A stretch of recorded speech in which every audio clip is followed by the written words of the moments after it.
നേരിൻ്റെ വഴിയിലേക്ക് എല്ലാവർക്കും സ്വാഗതം. മറ്റൊരാൾക്ക് വേണ്ടി വാദിക്കുവാൻ ശ്രമിക്കുന്നത് ഒരുപക്ഷെ എല്ലാവർക്കും ഇഷ്ടപ്പെടണമെന്ന് നിർബന്ധമില്ല. സ്വന്തം കാര്യങ്ങൾക്ക് വേണ്ടി വാദിക്കാതെ മറ്റൊരാളുടെ നന്മയ്ക്കും വിജയത്തിനു വേണ്ടി ശ്രമിക്കുന്നത് എല്ലാ കാലത്തും ഏറ്റവും ശ്രേഷ്ഠമായ കാര്യമാണ്. വളരെ മനോഹരമായ ഒരു കഥ പറഞ്ഞുകൊണ്ട് ഈ ചിന്തകളിലേക്ക് നിങ്ങളെ കൊണ്ടുവരട്ടെ. പണ്ട് റോമൻ സാമ്രാജ്യത്തിൻ്റെ അധിപനായ സീസർ പാർക്കുന്ന കൂടാരത്തിന് അടുത്തേക്ക് രാത്രിയിൽ ആർക്കും ചെല്ലുവാനുള്ള അധികാരമുണ്ടായിരുന്നില്ല. അങ്ങനെ ആരെങ്കിലും ചെന്നാൽ ഉടനടി അദ്ദേഹത്തെ കൊന്നുകളയണമെന്നുള്ളതായിരുന്നു റോമൻ സാമ്രാജ്യത്തിൻ്റെ നിയമം. ഒരിക്കൽ യുദ്ധത്തിന് വേണ്ടി പുറപ്പെട്ട സീസറുടെ കൂടാരത്തിന് അടുത്തേക്ക് ഒരു മനുഷ്യൻ രാത്രിയിൽ കടന്നു ചെന്നു. പെട്ടെന്ന് തന്നെ സീസറിനെ സംരക്ഷിച്ചു കൊണ്ടിരുന്ന കാവൽക്കാർ ആ മനുഷ്യനെ പിടിച്ച് കൊല്ലുവാൻ കൽപ്പിച്ചു. അവിടെ നടക്കുന്ന വലിയ ശബ്ദ കോലാഹലങ്ങളൊക്കെ കേട്ട് കൂടാരത്തിൽ നിന്ന് പുറത്തേക്ക് ഇറങ്ങി വന്ന സീസർ ചോദിച്ചു, എന്താണ് ഞാൻ ഈ കേൾക്കുന്ന ബഹളം? കാവൽക്കാരിൽ ഒരാൾ പറഞ്ഞു, അങ്ങയുടെ കൂടാരത്തിൻ്റെ അടുത്തേക്ക് രാത്രിയിൽ അനുവാദമില്ലാതെ ഒരാൾ കടന്നു വന്നു. അദ്ദേഹത്തിൻ്റെ കയ്യിൽ ചില പേപ്പറുകളൊക്കെ ഉണ്ടായിരുന്നു.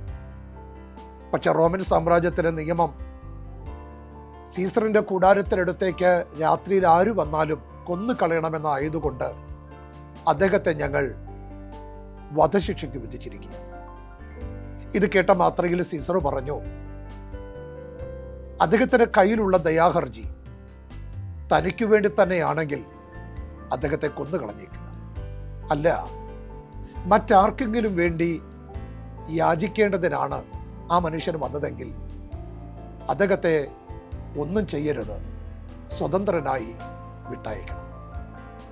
കാവൽക്കാർ പെട്ടെന്ന് ആ മനുഷ്യന്റെ കൈകളിലുള്ള പേപ്പറുകൾ എടുത്തു നോക്കിയപ്പോൾ തൻ്റെ 2 സ്നേഹിതന്മാർക്ക് വേണ്ടി സീസറിനോട് അപേക്ഷിക്കേണ്ടതിനാണ് അദ്ദേഹം വന്നിട്ടുള്ളതെന്ന് മനസ്സിലാക്കി. തൻ്റെ 2 സ്നേഹിതന്മാർ ജോലി ചെയ്തുകൊണ്ടിരിക്കുമ്പോൾ അവരെ നിയമിച്ച ഉത്തരവാദിത്വത്തിൽ പൂർണ്ണ ജാഗ്രതയില്ലാതെ ഉറങ്ങിപ്പോയി എന്നതുകൊണ്ട് അവർ 2 പേരെയും വധശിക്ഷയ്ക്ക് വിധിച്ചിരിക്കുക.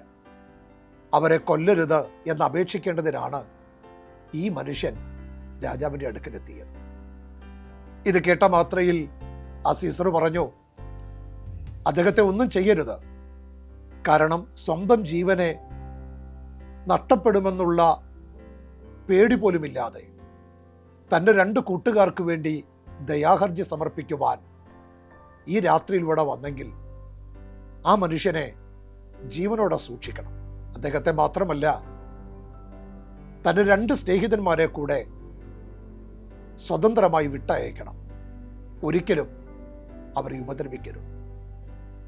സത്യത്തിൽ സ്വന്തം ജീവനെ വകവയ്ക്കാതെ തൻ്റെ 2 സ്നേഹിതന്മാർക്ക് വേണ്ടി നിയമത്തെ പോലും മറികടന്ന് പരമാധികാരിയായ റോമൻ സാമ്രാജ്യത്തിൻ്റെ അധിപന്റെ അടുക്കൽ എത്തുവാൻ ആ മനുഷ്യൻ കാണിച്ച മനസ്സ് എത്ര ശ്രേഷ്ഠമാണ്. ദൈവത്തിന്റെ അടുക്കലും മറ്റുള്ളവർക്ക് വേണ്ടി മധ്യസ്ഥ വഹിക്കുവാനൊക്കെ നമുക്ക് കഴിഞ്ഞാൽ തീർച്ചയായും ദൈവം അത് കണക്കിടാതിരിക്കില്ലല്ലോ. മറ്റുള്ളവർക്ക് വേണ്ടി കരുതുവാൻ, അവരെ സ്നേഹിക്കുവാൻ, അവരുടെ നന്മയ്ക്കും ഉന്നമനത്തിനും വേണ്ടി പ്രവർത്തിക്കുവാനൊക്കെ കഴിയുന്നത് തീർച്ചയായും വലിയ കാര്യം. അതുമാത്രമല്ലേ ഈ ഭൂമി നമുക്ക് സമ്പത്തായിട്ടുള്ളൂ. വേറെ എന്താണ് നമുക്ക് നേടാനുള്ളത്? മറ്റുള്ളവർക്ക് വേണ്ടി ഇടിവ് നിൽക്കുവാൻ, വാദിക്കുവാൻ, അവരുടെ സന്തോഷത്തിന് വേണ്ടി പ്രവർത്തിക്കുവാനൊക്കെ നമുക്ക് സാധിക്കണം. ആ പ്രവൃത്തിക്കിടയിൽ ആക്ഷേപങ്ങൾ നേരിടേണ്ടി വന്നാലും,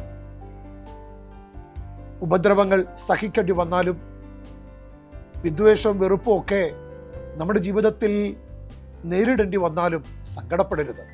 കാരണം നമുക്ക് വേണ്ടിയല്ലല്ലോ, മറ്റുള്ളവർക്ക് വേണ്ടിയല്ലേ. മറ്റുള്ളവർക്ക് വേണ്ടി ജീവിതം ഒഴിഞ്ഞു വെച്ച് ആയുസ് മുഴുവൻ ജീവിക്കാൻ കഴിയുന്നത് എത്ര വലിയ ഭാഗ്യമാണ്. അതൊക്കെ ഉദാത്തമായ മനസ്സുള്ളവർക്ക് മാത്രമേ സാധിക്കൂ.